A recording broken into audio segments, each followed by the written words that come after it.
यहाँ पर source Indian media और इंडियन इंटेलिजेंस दी गई है। मेरी बातें 100% फैक्चुअल लगती थी जब ध्रुव राठी ने ये कहा पाकिस्तान एक टेररिस्ट स्टेट है। ध्रुव राठी ने प्रोपेगेंडा ऑफ पाकिस्तान पर वीडियो बनाई, पाकिस्तान के क्राइसिस पर वीडियो बनाई, फॉल ऑफ इमरान खान पर वीडियो बनाई। सिंपल सा फैक्ट जो बहुत से पाकिस्तानी लोगों को हजम नहीं हो रहा। एक बहुत सिंपल सा फैक्ट जो बहुत से इंडियन को हजम नहीं हो रहा। हम भारत पर ही हमला करना शुरू कर दिया। आजकल पाकिस्तान मेरे साथ गलत काम कर रहा है। आज मैं दुकान से दवाई लेने गया, मैंने दवाई खरीदी तो दुकानदार ने मुझसे ही पैसे मांगने शुरू कर दिए। और इसमें जो कह रहा है कि एनआईए तो इंडिया की है, ये न्यूज एजेंसीज भी इंडिया की हैं, तो देखिए क्राइम इंडिया के अंदर हुआ, इन्वेस्टिगेशन इंडिया के अंदर चल रही है, तो टोक्यो से रिपोर्ट नहीं आएगी।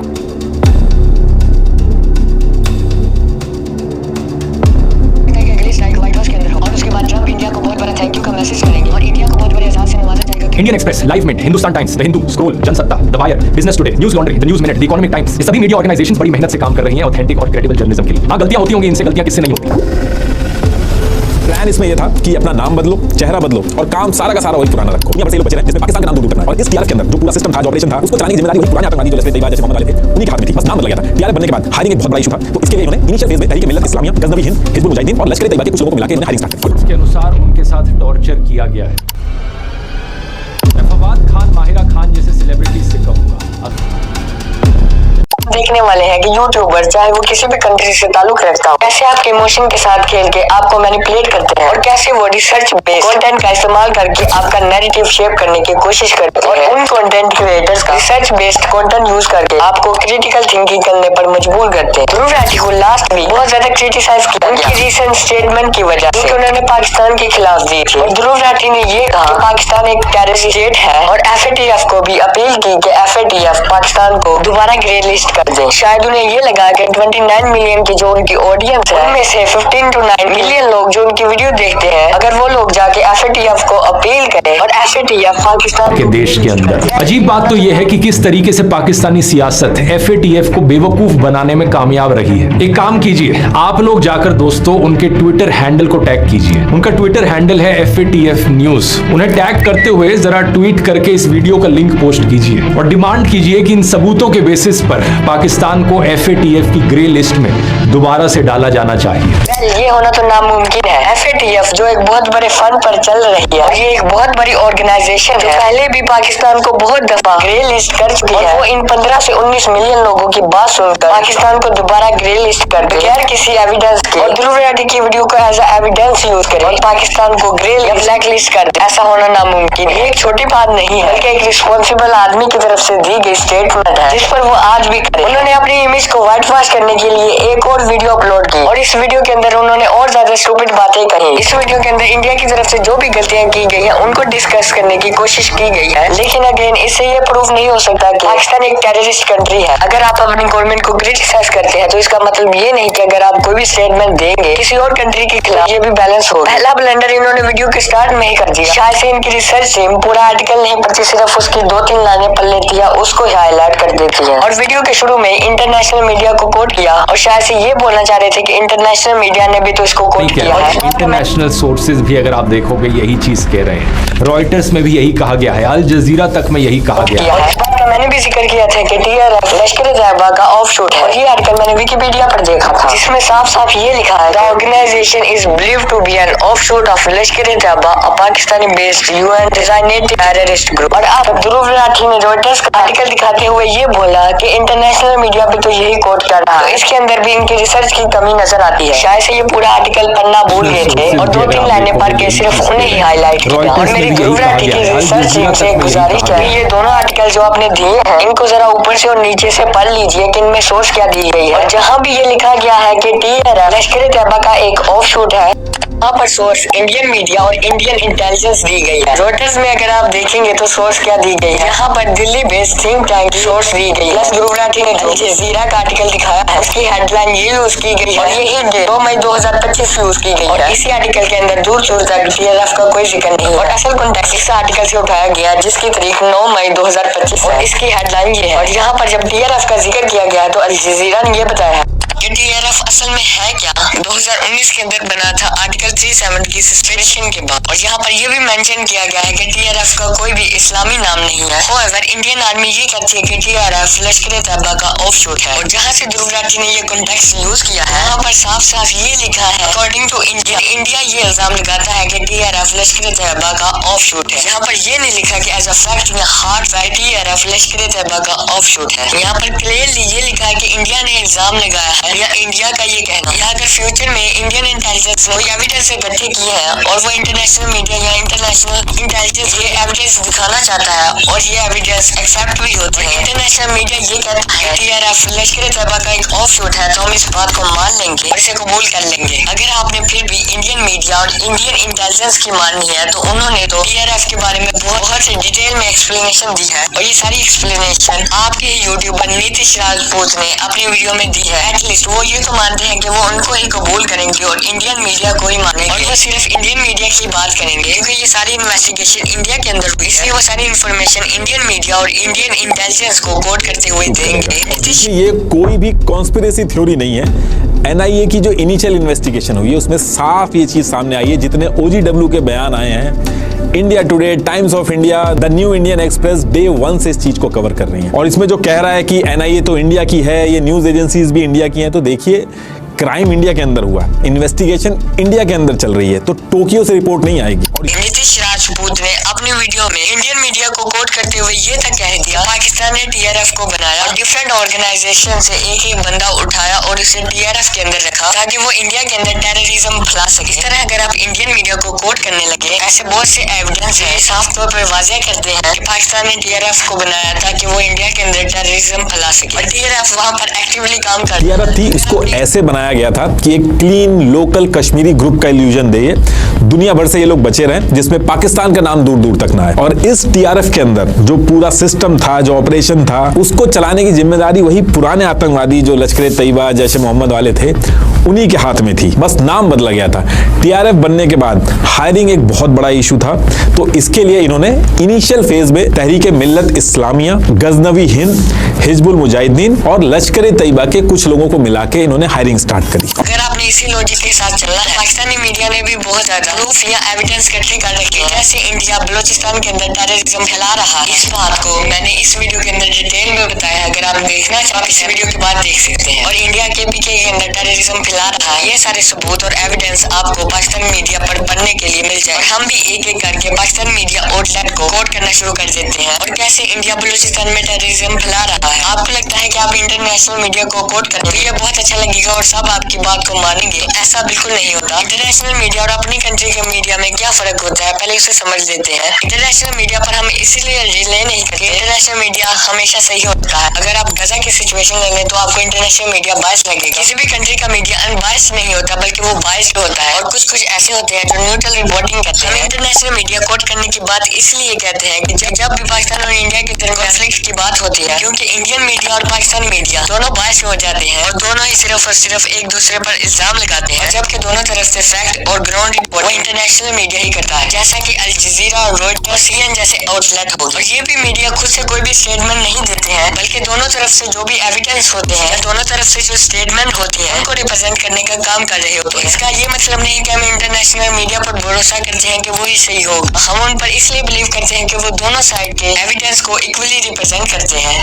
हम बिलीव सिर्फ उनके प्रोवाइड किए हुए एविडेंस पर करते हैं कि वो किस तरह के एविडेंस प्रोवाइड कर रहे हैं या वो किस तरह की सोर्स दे रहे हैं जब कभी भी वो किसी चीज को कोट कर रहे हैं। अगर वो एविडेंस इंटरनेशनल प्रूफ है तो इसका मतलब है कि वो सही रिपोर्टिंग कर रहे हैं। हम इंटरनेशनल मीडिया की बात करते हैं तो ध्रुव राठी को लगा कि वो भी दो इंटरनेशनल मीडिया आउटलेट आर्टिकल को दिखाएंगे और कहेंगे कि देखो इंटरनेशनल मीडिया भी तो कह रहा है टीआरएफ लश्कर तैयबा का ऑफशूट है, विदाउट रियलाइजिंग कि उसके पास ये भी लिखा है इंडियन मीडिया या इंडियन इंटेलिजेंस के मुताबिक टीआरएफ लश्कर तैयबा का ऑफशूट है। आप किसी भी इंटरनेशनल मीडिया से बगैर कॉन्टेक्स्ट पर आप किसी भी सिंगल स्टेटमेंट को दरमियान से उठाकर उसे हाईलाइट बैठ करके ये नहीं कह सकते। इसे इंटरनेशनल मीडिया ने रिपोर्ट किया है तो ये सही होगा। और माइंड यू, आपका जितना भी इंडियन मीडिया और इंडियन इंटेलिजेंस है वो जो भी एविडेंस दे रहा है, ये सारे एविडेंस घुमा फिरा कर यही बता रहे हैं कि पाकिस्तान कैसे पहले से टेररिज्म को सपोर्ट कर रहा है, जिसे पहले से पाकिस्तान कबूल कर चुके हैं। और पाकिस्तानी डिफेंस मिनिस्टर भी इसे कबूल कर चुके हैं, पाकिस्तानी प्रेसिडेंट कबूल कर चुके हैं, और पाकिस्तान के पहले बहुत से पॉलिटिशियन भी इसे कबूल कर चुके हैं। और इसके 2018 और 19 में FATF से निकालने के लिए हमने एक्शन भी लिए हैं। आपका मीडिया, आपका इंटेलिजेंस और आपके कंटेंट क्रिएटर 2018 के पहले टाइम में जी रहे हैं। उनको लगता है कि बार बार पुराने एविडेंस दिखाकर, बार बार उसामा बिन लादेन का नाम लेकर, बार बार लश्कर तैयबा और जैश मोहम्मद TRF से कनेक्शन प्रूव कर, और हम ये प्रूव कर देंगे कि हम जो भी बोल रहे हैं वो जस्टिफाइड है। एक बड़ा सिंपल सा फैक्ट जो बहुत से पाकिस्तानी लोगों को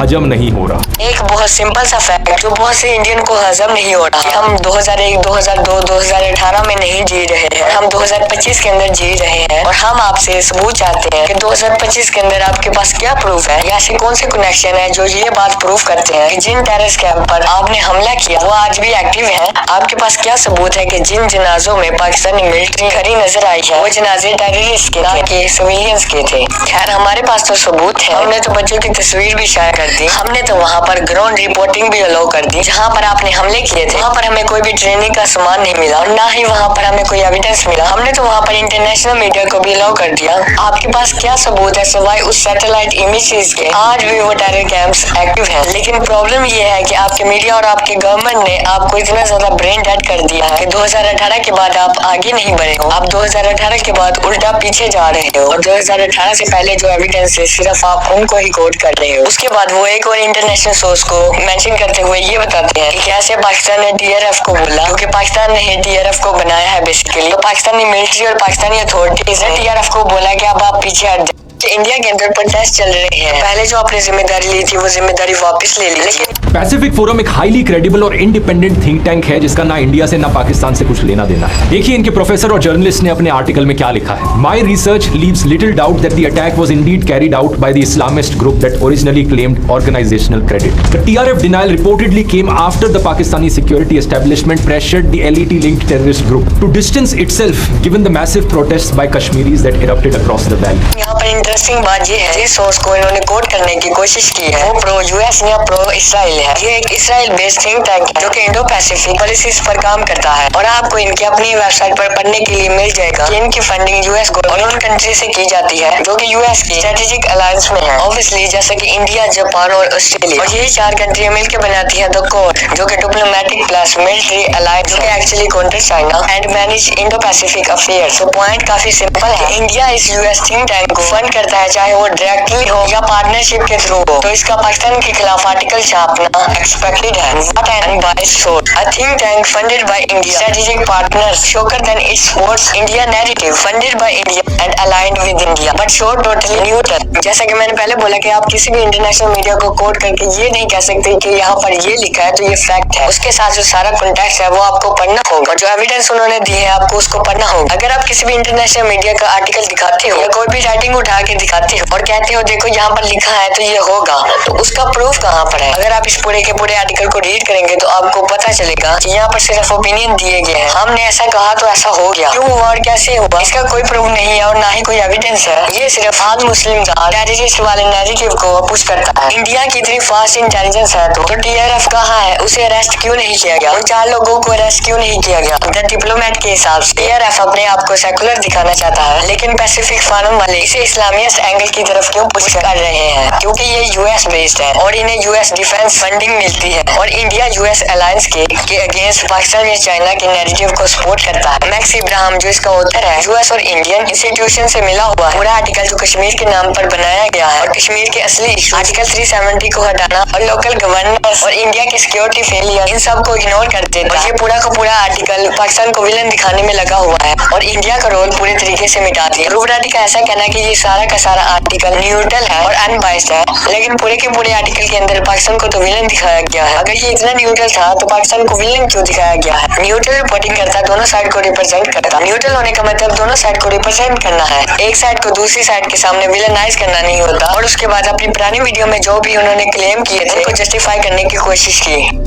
जिन्हें अपनी इस वाली वीडियो में और पुरानी वीडियो में सेम स्ट्रक्चर फॉलो किया है, जैसे कि पाकिस्तान पर बारी बारी एक्यूजेशन लगा देना और पाकिस्तान को एज अ विलन पोर्ट्रे कर देना और बहुत चालाकी के साथ इमोशनल टैक्टिक का इस्तेमाल किया, पाकिस्तानियों को भी लगे कि हम गलत हैं और उनकी क्रिटिकल थिंकिंग को थोड़ा बहुत नुकसान पहुंचे और थोड़ा सा अपनी कंट्री को भी क्रिटिसाइज कर दो बैलेंस बनाने के लिए। देखो मैं तो बैलेंस बना के रख रहा हूँ, मैं तो न्यूट्रल हूँ और मैं तो दोनों साइड पर हूँ, लेकिन इन रियलिटी आप डायलॉग्स देखो, आप सोर्सेज देखो और आप इनकी टोन देखो तो आपको रियलाइज होगा कि ये बार बार पाकिस्तान को विलेनाइज करने की कोशिश कर रहे हैं, पाकिस्तानियों को बुरा महसूस करवाने की कोशिश की जाती है। जहाँ पर आपको अपने फेवरेट पॉलिटिकल विंग को व्हाइट वॉश करना होता है तो वहाँ पर आप कह दो कि पूरा मीडिया झूठा है, लेकिन जब दूसरी कंट्रीज की बात आती है तो आप आके कह देते हो कि सारे इंडियन मीडिया आउटलेट बुरे नहीं है। मैंने तो इंडियन न्यूज चैनल्स की बात की थी, इंडियन मीडिया आउटलेट तो अच्छे हैं, इनमें से कुछ अच्छे हैं लेकिन सारे अच्छे नहीं है। और उन कुछ अच्छे आउटलेट में आप स्पेसिफिकली चुनकर सारे इंडियन मीडिया आउटलेट का नाम लिख दो जिनको एज अ सोर्स अपनी वीडियो में यूज किया है, ताकि आपका जो काउंटर है या रिस्पॉन्स है वो स्ट्रॉन्ग हो सके। दूसरी कंट्री को विलेनाइज करने के बाद और अपनी ऑडियंस के दिल में हेट बनने के बाद आप ये कह दो कि मैं तो बैलेंस रिपोर्टिंग कर रहा हूँ और कह दो कि मेरा काम इन सारी बुराइयों के खिलाफ आवाज उठाना है क्योंकि आज हमें मैनिपुलेट कर रही है या आज हमारी सोसाइटी को खराब कर रही है। हम पाकिस्तानियों को ये बात हजम नहीं हो रही है।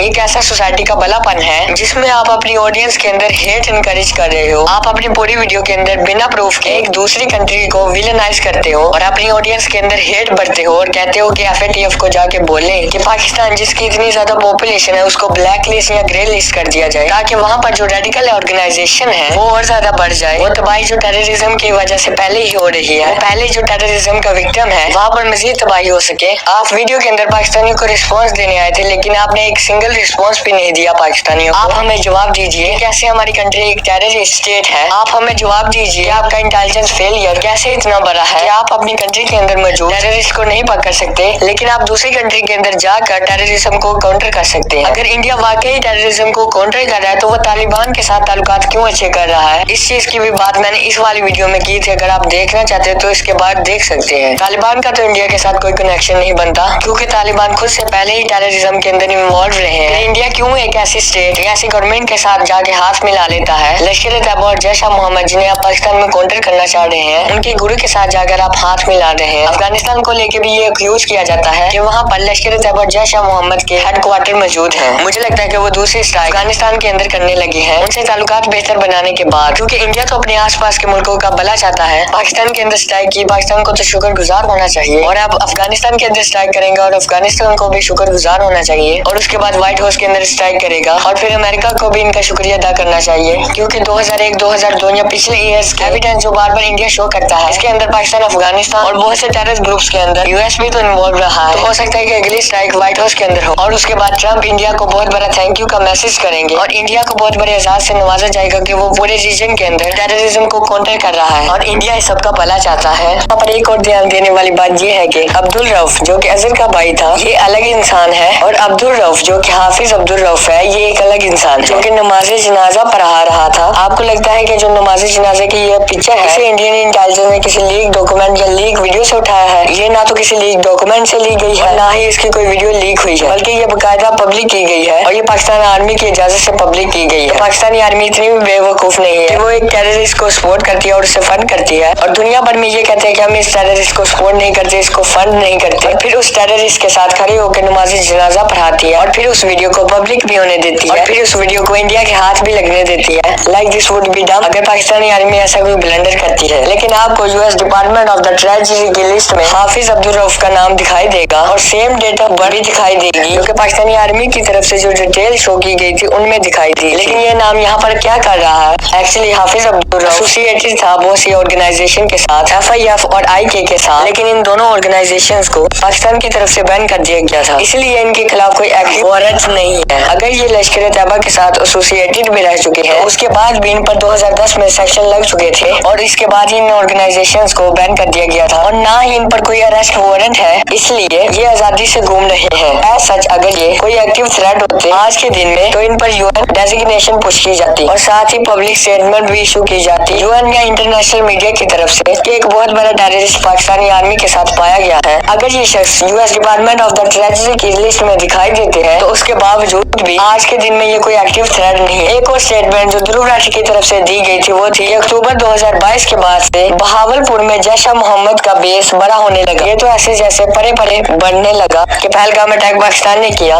वो आर्ग्यूमेंट मैं आपको बताना चाहूंगा। उससे पहले मैं आपको ये बोलना चाहूंगा कि ये सुनकर कोई हंसे ना। ये बात मैं आपको ध्रुव राठी के अल्फाज में बताऊंगा। 2 सूत्रों के अनुसार मुझे लगता है 2 सूत्रों में से एक सूत्र ये खुद थे। प्रिंट को बताया गया कि 4 एकड़ लैंड, 4 एकड़ जमीन जैश मोहम्मद ने खरीदी। पहलगाम अटैक पाकिस्तान ने किया, इनके पास सबूत ये है कि ये 2 महीने पहले की रिपोर्ट देखिए। इंटेल लैब के जियो इंटेलिजेंस रिसर्चर डेमियन सिमोन ने इंडिया टुडे को एक सैटेलाइट इमेजेस की एनालिसिस दी। इसमें पता चलता है कि जैश ए मोहम्मद का जो सबसे वाइडली एक्नॉलेज्ड बेस है बहावलपुर में, वो 2011-12 के कंपैरिजन में उसका साइज अब तक डबल हो गया है। 18 एकड़ में अब ये फैल चुका है। लेट 2022 में जब पाकिस्तान FATF की ग्रे लिस्ट से हटाया गया था, उसी समय पर यहाँ कंस्ट्रक्शन की स्पीड बढ़ गई। अक्टूबर 2022 के बाद जब पाकिस्तान FATF से बाहर निकला तो पाकिस्तान ने अपना इंफ्रास्ट्रक्चर दोबारा बिल्ड कर लिया और दहशतगर्दों का जो ग्रुप है बहावलपुर के अंदर उसे बड़ा कर दिया। 2 सूत्रों के मुताबिक उन्होंने 4 एकड़ लैंड खरीदा। ये वजह ध्रुव राठी ने बताई कि पाकिस्तान ने पहलगाम अटैक किया है और ध्रुव राठी ने ये वजह बताई। ध्रुव राठी ने अपनी वीडियो में ये बोला कि इमरान खान के साथ टॉर्चर किया गया। यहाँ पर ध्रुव राठी ने अपनी स्क्रीन पर क्या जोर चलाया। NDTV को कोट करते हुए ध्रुव राठी ने ये बोला, इमरान खान को टॉर्चर करते ही आगे एस्टेब्लिशमेंट वाले। ये बात उन्होंने NDTV को कोट करते हुए बोली। NDTV कहता है कि इमरान खान को मेंटल टॉर्चर किया जाता है और ध्रुव राठी इसमें से मेंटल का लफ्ज ही खा गए। और ये बता